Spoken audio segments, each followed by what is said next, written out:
What's the next stage? Hello there, it's me, Gazakova. Welcome back to the Me Gazakova Show. Today we're going to be talking about Kamen Rider Gaim, one of the most popular Kamen Rider shows ever made. But what makes it so great? That's what we're here to answer. So let's start off with the story.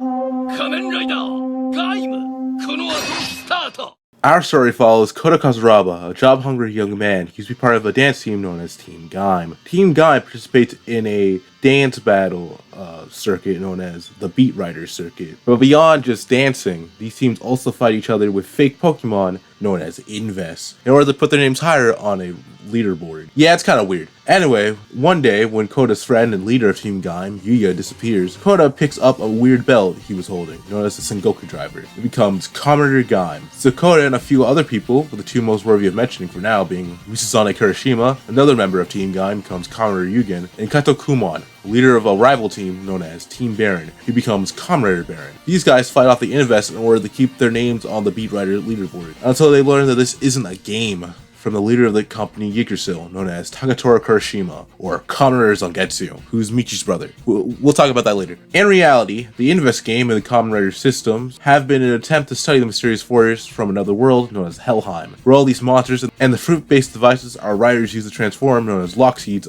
originate from. This same forest is also slowly destroying the Earth, with humans only having 10 years left before the world is destroyed entirely. But the only plan Yggdrasil has to prevent this is the ARC system, which is a plan that can only save 1/7 of the Earth's population. Despite the direness of the situation, Kota decides to try a different option, that being talking to the Overlord, three beings who were once human but became monsters once their civilization was destroyed, to have full control over all plant life in the forest. But the Overlords are unreasonable and only aid in the further destruction of the Earth by Helheim, leaving Kota with no choice but to become an Overlord himself by obtaining the power of the mysterious golden fruit, and save the world in the process. Gaim is probably the Kamen Rider series that I would say has the best story outside of Build. The main thing I would like to give it credit for is how natural the rise in stakes is. There is no reason in the world that a show about raveling dance teams eventually becoming a show about becoming a god to stop the apocalypse should work this well, but it does. I think the main reason for this is that many of the mysteries and conflicts that lead to that conclusion are set up from the beginning. From episode 1, your question is where the Inves come from, and why do they give our riders powers? So it makes sense when the show starts focusing mostly on that. From the very first scene in the show, and all throughout the first arc, you know that our main riders of Kota and Kaito naturally just rival each other in ideals. So it just makes sense the final episodes of the series will bring that rivalry to a head and its natural conclusion where one of them die. To keep in spirit with the show, we'll also be escalating within the character section, starting off with the side characters before we end it out with the main three guys. So let's get into that. Kamen Rider Gaim この後すぐ Gaim is one of the primary examples of a show with a lot of writers in it, and thus not all of them can be the main characters. But hey, these guys are pretty cool in their own right. The first two in this category would be the Nut Boys, Ridon and Kurakage, or the smart guy Jinochi and the hot-headed Hase, first introduced as leaders of two irrelevant dance teams taken over by Kaito and Team Baron in order to show dominance in the Beat Rider competition, until they defect from him the minute they become riders, which isn't that much of a good thing, cause they're objectively the weakest riders in the show, never winning fights and having to make strategic escapes in order to not have their luxury taken away from them every single time they fight. This comes to a head when Hase's driver gets destroyed by Takatora. At this point, Hase is left with nothing, as everyone abandons him in the ever-escalating battle they're in, with Hase's only choice to join back in is to eat one of the fruits. But all that does is lead to his end, as he becomes an Inves, and is murdered by one of the riders. While Hase wasn't a very important character, with very limited screen time in the grand scheme of things, this moment makes him one of the most tragic characters in the series. While we may find him unimportant, he was still a person, and deserved more than to become another faceless casualty in Yggdrasil's plan. But back to Jinochi,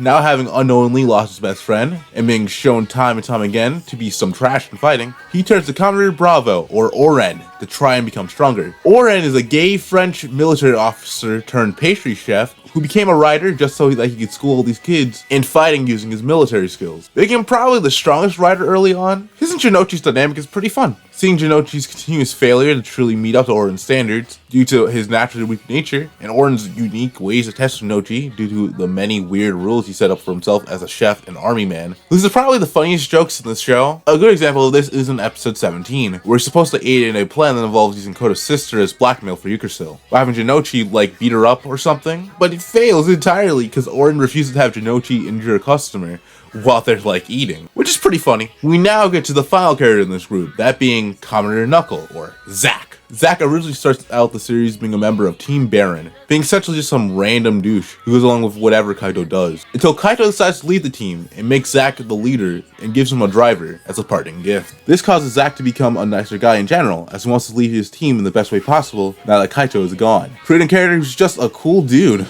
While everyone else in the show is going off the deep end in some way, Zack's just trying to protect people the best way he can, which I find pretty charming in its own right, and led to me being weirdly attached to this guy, even though he's probably the least developed of the writers who make it to the end of the show. Like, his relationship with Kaito, I feel, is a really good example of this. While it's really not much deeper than a rude, arrogant guy and his more outgoing friend, I think it adds a lot more depth to Kaito by showing the type of relationship a guy like that forms, and to Zack by showing how much he believes in Kaito and is disappointed by the choices he makes as he falls further and further from the light, making it all the more impactful when Zack begrudgingly has to betray Kaito in the end, as he just can't agree with Kaito's choices to destroy the world, showing how he's grown from a simple follower to Kaito to an equal who knows when to defy him when the time truly called for it. Yeah, he's underrated in my opinion. But now, let's move on to the writers responsible for everything bad that happens in the show. Kamen Rider Gaim この後すぐ On Yggdrasil's side of things, we have 4 writers, each one of them somewhat responsible for the bad things that happen in the show. The first is Conrad Sigurd, or Sid, who's essentially a drug dealer, except instead of drugs, he gives children magic locks to turn them into test subjects for a company's doomsday preparation program.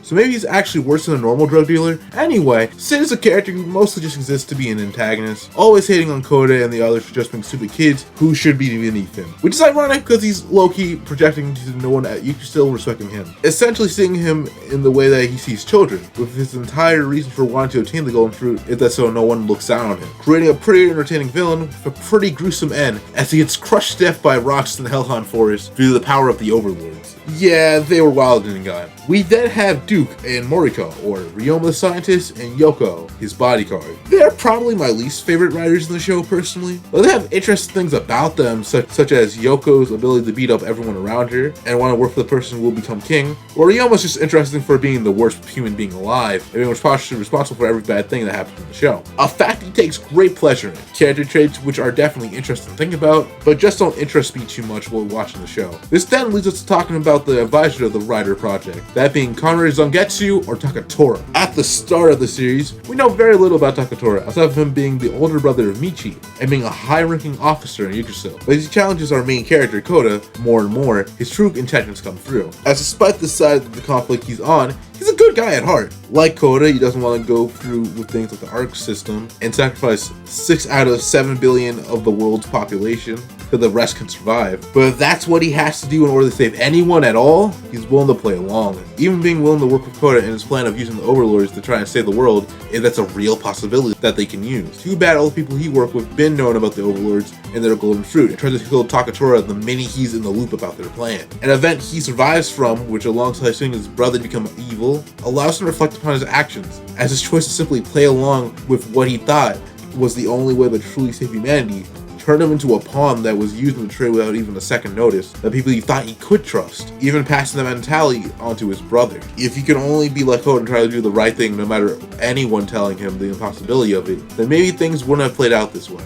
But they did, and Takatora has to now dedicate his life to fixing all of it. Leading to another go-to character in the series. The only problem I got with Bro is that I wish he did a bit more. Despite being advertised as the 4th main writer alongside the other 3 we're about to talk about, he spent a good amount of the series being inactive, but the fact that I like him so much is a testament to how strong his character is overall. But now, let's get to the poster boys of the series. Kamen Rider Gaim この後すぐ We have finally got to the main 3 writers of the series. Let's start off with the titular Kamen Rider Gaim himself, Koda Katsuraba, who's pretty standard for a main writer, being a nice guy who's willing to help and trust anybody. The thing that makes him special is his perseverance in choosing hope in face of many of the tragedies presented to him throughout the show. For example, when fighting against Takatori, he learns that humans can become Invest, with one of the many victims of this being his friend Yuya, who he killed in his first battle as Gaim. A fact that breaks Koda, as for episodes on end, he's been rejecting Takatori's notion that some people actually have to be sacrificed in order to save the world. But how much better is Koda if he, even if it was unknowingly, played into that by killing his best friend? But through some advice and a power-up, Koda comes to the realization that he wants to save everyone, and if the world demands people to be sacrificed for that goal,